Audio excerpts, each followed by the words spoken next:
Bismillahirrahmanirrahim. Assalamualaikum warahmatullahi wabarakatuh. Perkenalkan, nama saya Wafi Rukmawati, mahasiswa Ibnu Khaldun, program studi pendidikan agama Islam semester 7. Baik, gimana kabarnya anak-anakku sekalian? Mudah-mudahan dalam keadaan sehat walafiat dan selalu diberikan keberkahan oleh Allah Subhanahu wa taala. Amin ya rabbal alamin. Pada kesempatan kali ini dalam pelajaran fikih kelas 11, saya akan menjelaskan tentang qazaf. Nah, di sini bagian-bagian yang akan kita bahas yaitu yang pertama, pengertian qazaf, hukum qazaf, had qazaf, syarat-syarat berlakunya had qazaf, gugurnya had qazaf, dan yang terakhir yaitu hikmah dilarang melakukan qazaf. Baik, di sini kita akan membahas tentang pengertian qazaf terlebih dahulu. Pengertian qazaf menurut bahasa yaitu qazaf adalah melempar dengan menggunakan batu atau yang sejenisnya.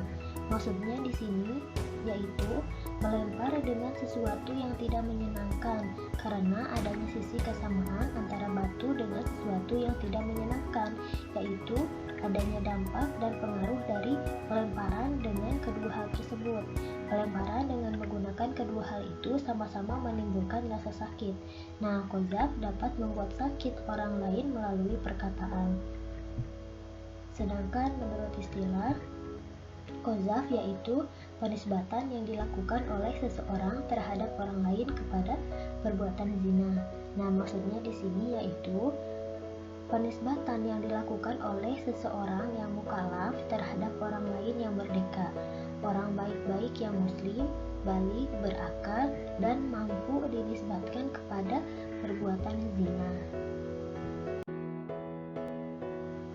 Nah, yang kedua, kita akan bahas mengenai hukum had qazaf.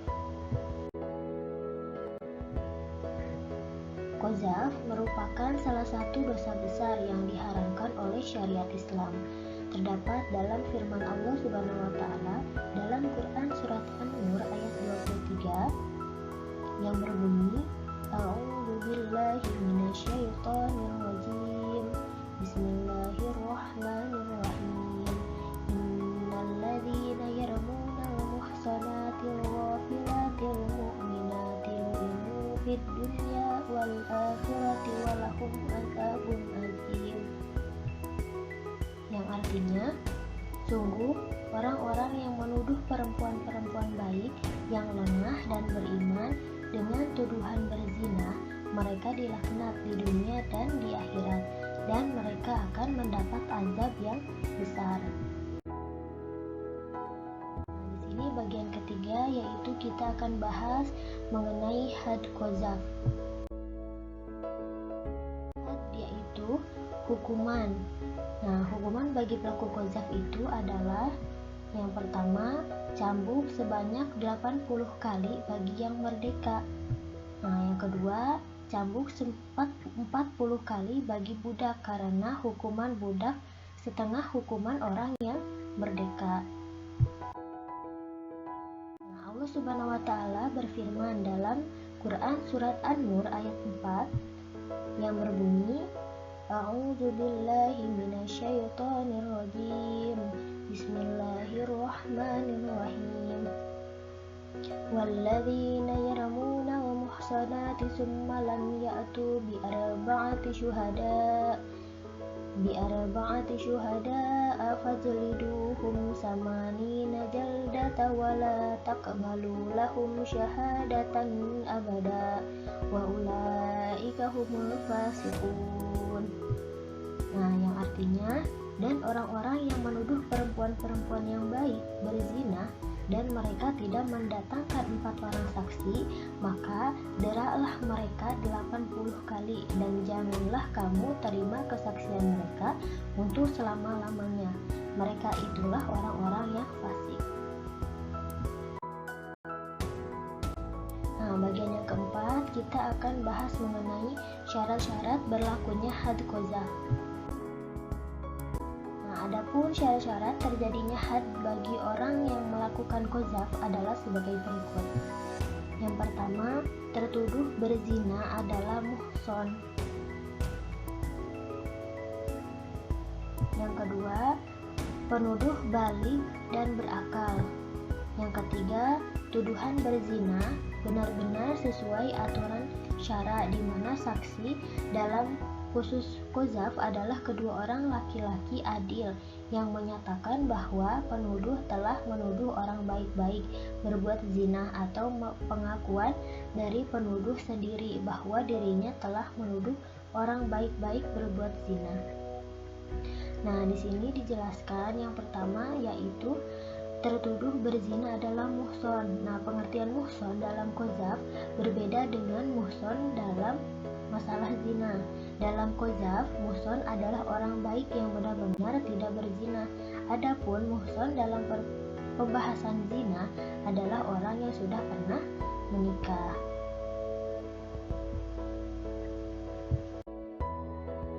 Nah, selanjutnya di sini kita akan membahas mengenai gugurnya hukuman qadzaf.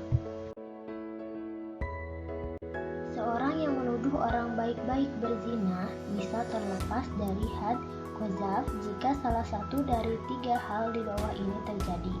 Yang pertama, penuduh dapat menghadirkan 4 orang saksi laki-laki adil bahwa tertuduh benar-benar telah berzina. Yang kedua, li'an atau sumpah seorang suami atas nama Allah Subhanahu wa Ta'ala sebanyak 4 kali jika suami menuduh istri berzina sedang dirinya tak mampu menghadirkan 4 saksi adil. Dan yang ketiga yaitu tertuduh memaafkan. Nah, bagian yang keenam kita akan membahas tentang hikmah dilarang melakukan qadzaf. Adapun beberapa hikmah terpenting penetapan had qadzaf adalah yang pertama, menjaga kehormatan diri seseorang di mata masyarakat. Yang kedua, agar seseorang tidak begitu mudah melakukan kebohongan dengan cara menuduh orang lain berbuat zina. Yang ketiga, agar si penuduh merasa jera dan sadar dari perbuatannya yang tidak terpuji. Yang keempat, menjaga keharmonisan pergaulan antar sesama anggota masyarakat. Dan yang terakhir yaitu mewujudkan keadilan di kalangan masyarakat berdasarkan hukum yang benar.